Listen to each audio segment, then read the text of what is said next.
Hello and welcome to FlipChart Bible. Bad drawings, good word. All right, I'm Pastor Josh, and thank you for being here today. I am bad at drawing. I am bad at drawing. This will not look like anything, but it's a good word. It's the word of God to us, and that is a good thing.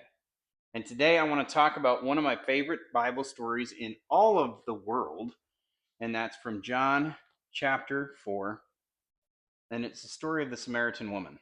I'll just go ahead and jump in and read it. Let's see.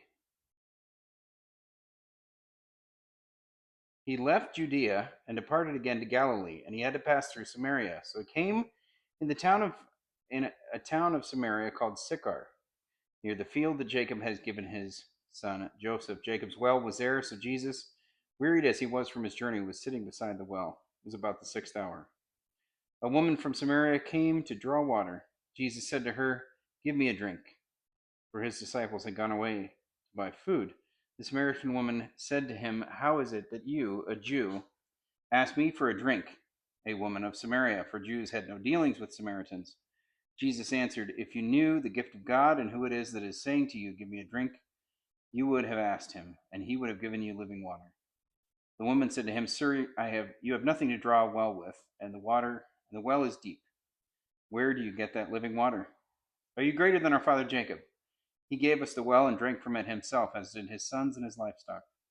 Jesus said to her, "Everyone who drinks from the water will be thirsty again. But whoever drinks of the water that I give them will never be thirsty again. The water that I give him will become in him a spring of water welling up to eternal life." The woman said to him, "Sir, give me this water so that I will not be thirsty or have to come here to draw water." Jesus said to her, "Go, call your husband and come here." The woman answered him, "I have no husband." Jesus said to her, "You are right in saying you have no husband, for you've had 5 husbands, and the one you have is not your husband. What you have said is true." The woman said to him, "Sir, I perceive that you are a prophet. Our fathers worshipped on this mountain, but you say that in Jerusalem is the place where people ought to worship." Jesus said to her, "Woman, believe me, the hour is coming when neither on this mountain nor in Jerusalem will you worship the Father. You worship what you do not know, and we worship what we do know, for salvation is from the Jews. But the hour is coming, and is now come, when the true worshippers will worship the Father in spirit and truth, for the Father is seeking such people as to worship him. God is spirit, and those who worship him must worship in spirit and truth." The woman said to him, "I know the Messiah is coming, he who is called the Christ, and when he comes, he will tell us all these things." Jesus said to her, "I who speak to you am he." Just then his disciples came back, and they marveled that he was talking with the woman. But no one said, "What do you seek? Why are you talking with her?" So the woman left her water jar and went into the town and said to the people, "Come and see a man who told me all that I ever did. Can this be the Christ?" I love this story, and I come back to it a lot in my ministry, in my own meditations on my walk with Christ. Um, it reminds me of an image, and I think of Indianapolis on a hot, like July day, and that's very redundant. Indianapolis in July is a swamp, and I used to live there, and we would drive through parts of it. Parts of Indianapolis aren't so nice. It was a very gritty part of Indianapolis, and I just remember this scene where there was a bunch of cars at an intersection, and it was busy, busy, busy, just cars on top of each other going everywhere. And these 2 little African American girls that were just timid and sort of huddled there trying to get across the street. And this lady, this very like sort of world looking, kind of beat up looking white lady, got out of her Jeep, cigarette hanging out of her mouth, and said, "Y'all trying to cross the street?" And they said, "Uh-huh." And she said, "All right, come on." And she grabbed one by the hand, and she stopped all the cars and walked them across the street. And they got home safe. And it was just this moment, this weird moment of kindness in this place that was not particularly kind. And that always reminds me of an image like the woman at the well. So that's kind of what I keep in mind when I read this story, which is one of my favorite stories. So first of all, maps. We're in Judea right now. This is in the south. This is Palestine in the time of Jesus. Jesus is heading up to Galilee, where he's from. The Sea of Galilee is here, as you can see, S of G. And Jesus is heading up there. Now, Jews and Samaritans did not get along, so very Orthodox Jewish people might go all the way around, waste a bunch of time, not going through Samaria at all. And you can see kind of where John words that. He says Jesus had to go through Samaria. Dun, dun, dun. Samaritans, that's a whole discussion. It's a huge conversation. It'd been centuries before Jesus was around that the Assyrians were one of the invading people that invaded Israel, and they resettled a bunch of people, and it was a whole mess. And there were people that interbred and intermarried with the Assyrian people. They are were the ancestors of the Samaritans. So it came down that they had this kind of a half breed is a very strong and very harsh word, kind of mindset according to those who were true Israelites or truly Jewish people. The Samaritans had developed a few different beliefs. They only accepted the first 5 books of the Torah, so Genesis, Exodus, Leviticus, Numbers, Deuteronomy. And then you got into the Judges, you got into the poetry and everything else, and they didn't accept it anymore. They also worshipped on Mount Gerizim rather than in Jerusalem. So Mount Gerizim was right about here, about 60 miles north of Jerusalem. So Mount Gerizim was a part that was blessed at one point during the Exodus. Moses had blessed that as a place that could be used yet. And Orthodox Jewish theology, I imagine, saw that as a temporary blessing. Jerusalem was a promised land. It was supposed to be home. That's where they were supposed to end up. So you have Jerusalem here. So Mount Gerizim would be where what they considered the holy or sacred site. And Jerusalem was what Jews considered the holy or sacred site. Jesus is having this conversation in Sychar, which is a small, little, tiny town that might be right there next to Mount Gerizim. We don't know exactly where it was. So it's an interesting history. There is a lot of animosity between these two people groups, unfortunately. And I think of it in a way kind of like you would take evangelical Christians today, and you might set next to them very devout Seventh-day Adventists who have other beliefs that they have interwoven with their Christian faith, like Sabbatarianism, meeting on Saturday, dietary laws, and other writings from some of their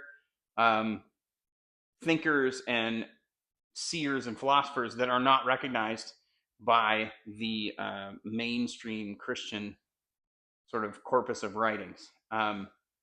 So the Seventh-day Adventists, where you would have that separation between us, kind of as evangelical Christians, and Seventh-day Adventists. Now, that's not usually a hostile separation. You have to add a layer of hostility to this. You have to add several centuries of history. You have to add an ethnic difference that came down through the years. So there's some difference there, and they both look down on each other. So we have Mount Gerizim, we have Jerusalem. We're going to look down our noses at you. That's what's going on. That's where like the Jewish people wouldn't use the same vessels. They wouldn't drink out of the same vessels as Samaritans. I imagine it went both ways. And that's what's going on. And that's why this conversation is so unsettling when Jesus sits down. And I love that part of the story. So they go off, the disciples go off and do their thing. A woman from Samaria came to draw water. Jesus said to her, "Give me a drink." Right before that, we have Jacob's well was there. So Jesus, wearied as he was from the journey, was sitting beside the well. And it was about the 6th hour. All right, I got to draw a little bit here. So we have the well is here. This is Jacob's well. That's a very sacred part of things. Jacob's well, and I imagine it had like a guy on it, right? Like with a rope, and then there was a bucket. And you would draw water, or maybe you brought your own bucket. That's what it sounds like. So anyway, there they are, and there's like a seat or a step here, and this is where Jesus sits down, weary as he was from the journey. Now, you have to think about what time it was. It's about the 6th hour. So that means that it's high noon. Woo, phew, the sun is beating down upon them, right? And this Samaritan woman comes up to draw from the well. Oh man, do you have to look at these atmospheric qualities when you're looking at the book of John, especially the time of day, high noon. Well, part of that is the light and dark thing that's going on with John. So anytime you see John accenting the fact that it was dark outside, usually means that somebody is not understanding what's going on. Right before this, we have the conversation with Nicodemus, which happens at night. This happens in the full light of day, right? And it's there. Now she comes with her bucket, like her home bucket, and she's there, but she's doing her errands at noon in the heat of the day to avoid everybody else. And it's hard to know exactly why that is. And that's something that we'll get into here. So she comes up. Jesus says to her, "Give me a drink." Now, I always thought this was kind of rude because I looked at it with very modern eyes.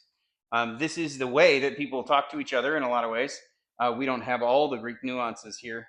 But Jesus said, "Give me a drink," meaning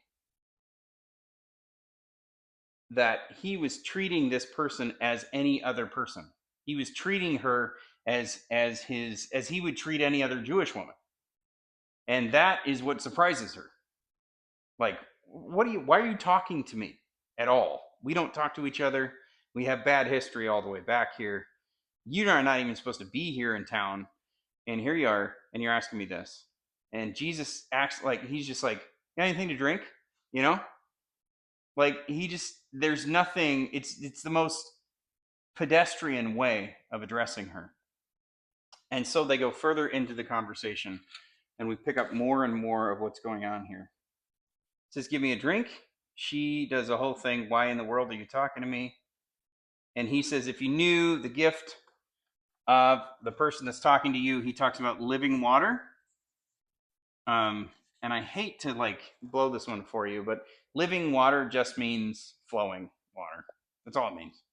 It doesn't mean anything really exciting, like living water, like it's electrical or something. It just means it's moving. And in those days, probably means that it's not stagnant, that it is not gathering bacteria, but it's moving, and that's a good thing. And then Jesus uses that, of course, as a metaphor for the life of the Spirit. And then he goes on about the living water, and he says, "Go and call your husband and come here." And then she says, "I have no husband." And he says, "You are right in saying I have no husband, for you have had 5 husbands, and the one you have now is not your husband. What you have said is true." So this is, her home here, where she has had 5 husbands. Okay, now this is the part of the story that is a real crux of things. I have heard sermons. I have heard youth talks. I have heard devotionals. I've read stuff about this woman calling her a woman with a checkered past and uncertain this or that and the other. That's not what this clue means here at all. You have had 5 husbands.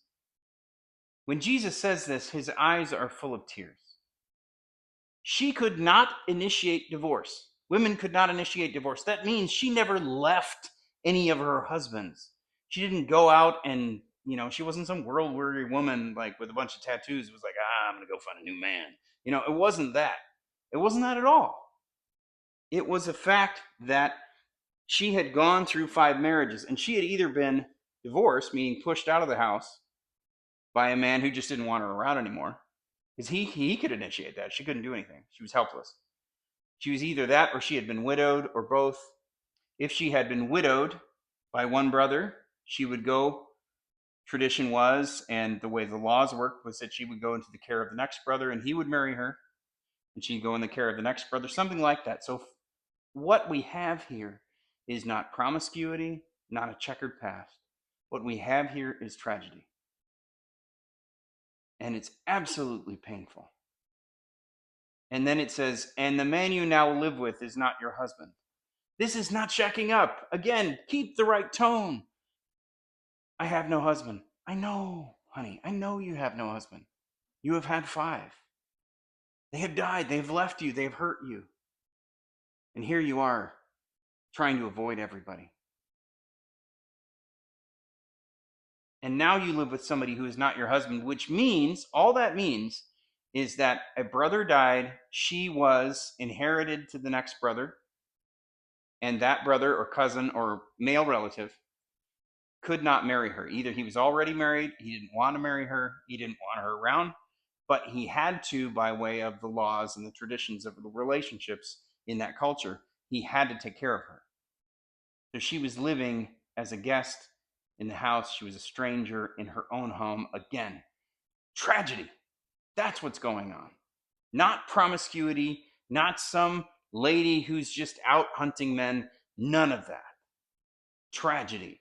She is just the aunt who came to live with you because she had to, and you have to take care of her because she's your aunt, right? She was probably the maid at the house.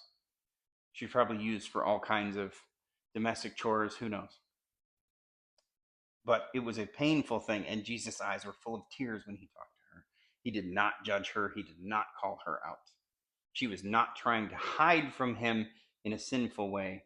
She was just afraid to say and ashamed to say what was going on with her. And he said, "Woman," he said, when he said that to her, she said, "Sir, I perceive that you are a prophet. Our fathers worshipped on this mountain, but you Jews say that Jerusalem is the place where people ought to worship." So, most likely, this mountain was real close to where they are. So that's Mount Gerizim. They had a temple on Mount Gerizim. They worshipped there. As a Samaritan, this is where her eyes would be set religiously. Now, and as a Jew, Jesus would be favoring, of course, Jerusalem, which is down south from them several miles. And so she gets into the religious dispute, which is really interesting. That's where she kind of takes it. She kind of takes it to like, hey, can you straighten this out for me? If you're a prophet and you know all this stuff about me, could you be useful for a minute? Right? It seems like a very blunt woman. I think of the lady, again, crossing the street with these kids, right? Just somebody who, doesn't have a lot of time to talk through a lot of things. And Jesus says, believe me, the hour is coming and has now come when you will neither worship on this mountain nor in Jerusalem will you worship the Father. You worship what you do not know. We worship what we do know, for salvation is from the Jews, but the hour is coming and has now come. And the true worshipers will worship the Father in spirit and in truth. For the Father is seeking such people to worship him. God is spirit, and those who worship him must worship him in spirit and in truth.